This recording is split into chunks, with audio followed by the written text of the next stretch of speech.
जय गुरुदेव। तुम क्या सेवा की बात करते हो? अभी तो वो सेवादार आए ही नहीं जो एक इशारे पर अपना सब कुछ न्यौछावर कर देंगे और फिर भी ये कहकर जाएंगे कि मैं कुछ न कर सका। तुम थोड़ी सी सेवा करके ढिंढोरा पीटते हो। ये स्थान महात्माओं के जगाने का है।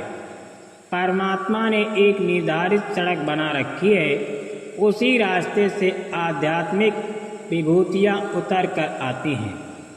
ऊपर ब्रह्मांडों में बहुत सारे मुकाम हैं। इन्हीं मुकामों से भूमंडल पर शक्तियों का उतार होता है। मंडल बहुत से हैं, रास्ता सबका एक है। हम एक बार पकड़ते हैं और नामदान की डोरी पकड़ा देते हैं तो फिर छोड़ते नहीं। अगर तुम मेरी बात को नहीं मानते हो तो बाद में बहुत पछताओगे। यही सोचोगे कि अगर मान लिया होता तो अच्छा होता। आप मेरी बात सबको बता दें, मैं जितना कहूँ उतना ही बताना। तुम सोचो कि दुनिया को मना लोगे तो ये तुम्हारा भ्रम है। ऑक्सीजन सतोगुणी है, हाइड्रोजन रजोगुणी है, नाइट्रोजन तमोगुणी है। तीनों गुणों की तीन गैसें वायुमंडल में खास तौर से हैं। इन्हीं से जीवन है। देह के लिए तीनों गुणों की जरूरत है, मगर रजोगुणी और तमोगुणी आहार जहाँ तक मुमकिन हो इंसान को कम से कम प्रयोग में लाना चाहिए। मौत के समय की पीड़ा बहुत ही तीव्र होती है, जो बयान नहीं की जा सकती। काल के फरिश्ते यमदूत जब सामने आकर खड़े होते हैं तो बुद्धि पागल हो जाती है, होश हवास गुम हो जाते हैं। यमदूत सिपाही जीवात्मा को शरीर से निकालकर यमराज कचहरी में इंसाफ के लिए पेश कर देते हैं। यमदूत का लिंग शरीर होता है जो इन चर्म आँखों से दिखाई नहीं देता। देश की सम्मानित लोकसभा है जहाँ देश हित की चर्चा की जाती है, कानून बनाए जाते हैं। उसे भी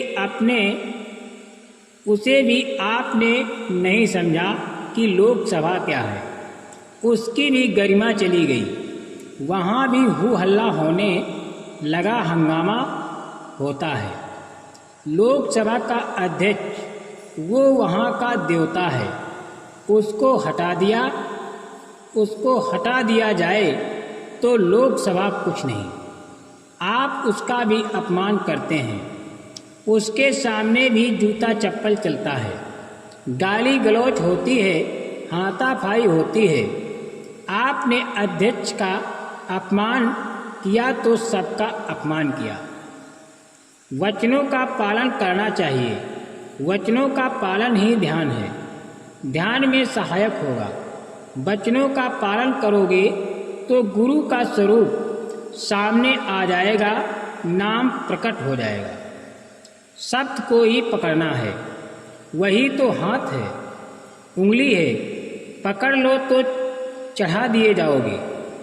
पर सब्र टूट गया, अविश्वास हो गया तो कैसे जाओगे? तुम जल्दी मत करो। जितना वो कहें उतना करो तो तुम्हें पहुंचा दिया जाएगा। गुरु की उपासना ही मालिक की उपासना है। गुरु की आज्ञा में वर्तना, मालिक की आज्ञा में चलना। गुरु की सेवा ही मालिक की सेवा है, क्योंकि मालिक यहाँ कभी न आया न आ सकता है और न भविष्य में आएगा। गुरु ही परमात्मा के बोध का प्रकट स्तंभ होता है। उसी खंभे पर परमात्मा अपनी दया करके दर्शन देता है। गुरु ही जीवात्मा को परमात्मा रूपी समुद्र में मिलाकर उसी का रूप बना देता है। परिवर्तन तो निश्चित है, इसे कोई रोक नहीं सकता। पहले मैंने जो कहा है उसमें से कुछ भी बात इधर उधर होने वाली नहीं। दया तो तुम पर बराबर हो रही है। एकाएक दया हो जाए तो तुम भाग जाओगे। घाट पर बैठो, तब तुम्हें दया का परिचय मिलेगा। संतों की शक्ति का अनुमान लगाना असंभव है। जो असंभव को भी संभव कर सकते हैं और उनसे कोई बड़ा नहीं है। ईश्वर ब्रह्म, पार ब्रह्म, महाकाल सब उसके अधीन हैं और बराबर डरते रहते हैं। उनकी शक्ति का जलवा अंतर में साधक देखते हैं। पूरे गुरु की तलाश करो, पूरा गुरु ही तुमको परमात्मा तक पहुंचाएगा। पूरा गुरु सतलोक बराबर आता जाता रहता है। मैं राजनीतिक अंश रूप में भी नहीं हूँ। परमात्मा से मिलने का रास्ता बताता हूँ। मरने के बाद न स्वर्ग मिलेगा न वैकुंठ मिलेगा। जीते जी स्वर्ग वैकुंठ में जा सकते हो। ऊपर जाने का रास्ता इस मनुष्य शरीर में दोनों आँखों के ऊपर से गया हुआ है। सुमिरन के समय शब्द को नहीं सुनना चाहिए। एक समय में एक ही काम करना चाहिए। सुमिरन के द्वारा तारामंडल, सूर्यमंडल और चंद्रमंडल को पार करके गुरु स्वरूप का दर्शन किया जाता है। गुरु का स्वरूप सूक्ष्म, अति सुंदर तथा प्रकाशवान है। तुम स्वरूप के दर्शन के बाद सुमिरन का अंत हो जाता है। सुमिरन साधक को इसके आगे नहीं ले जा सकता। साधक को बहुत सावधानी से, होशियारी से रहना चाहिए। उन्हें सबके यहाँ नहीं खाना चाहिए। एक तो कुछ करते नहीं और खा लेते हो, फिर जो कुछ जमा किया उसको निकाल देते हो। जीवन काल में जब प्रारब्ध कर्म खत्म हो जाते हैं तब मौत आ जाती है। मौत के बाद इस जन्म में क्रियामान कर्म के कुछ भाग आगामी जीवन के प्रारब्ध बन जाते हैं और क्रियामान का शेष भाग संचित कर्मों में जमा हो जाता है। कुछ पुराने संचित कर्म भी प्रारब्ध कर्म में जोड़ दिए जाते हैं। अगले जन्म की रूपरेखा इस प्रकार निर्धारित की जाती है। मैं जब कहता हूँ कि डॉक्टर से दवा ले लो तो ले लेना चाहिए। उसी दवा में दुआ शामिल हो जाएगी।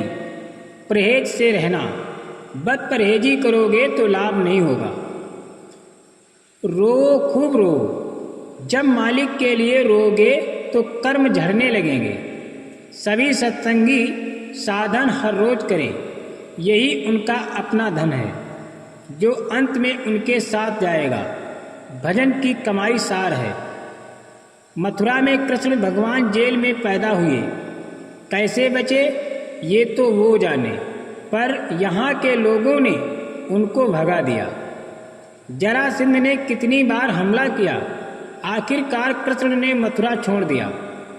इसलिए उनको रणछोड़ भी कहते हैं। उनके जाने के बाद फिर ये कहीं नहीं लिखा कि वो लौटकर मथुरा वापस आए। महात्माओं की हर तरह से मेहनत होती रही। अपने अपने समय में जब जैसा वक्त होता है वैसा ही महात्मा काम करते हैं जीवों के लिए। उन्होंने जीवों को जगाकर परमार्थ के रास्ते पर मोड़ दिया। शराब पीना छोड़ दो, ये तुमको और तुम्हारे परिवार को बर्बाद कर देगा। माँ बहन बेटी की पहचान खत्म कर देगा। सत्संगियों, तुम हमेशा बुरी संगत से बचो। वचनों को हमेशा याद रखो। भजन में लगे रहो। सुमिरन ध्यान में लगे रहोगे तो बुरी संगत का तुम पर जो असर हुआ होगा वो छूट जाएगा। असली आनंद का स्रोत नाम यानी शब्द है। शब्द की कमाई में जुट जाओ। पद प्रतिष्ठा और मान सम्मान की भूख परमार्थ को ले डूबेगी। जय गुरुदेव।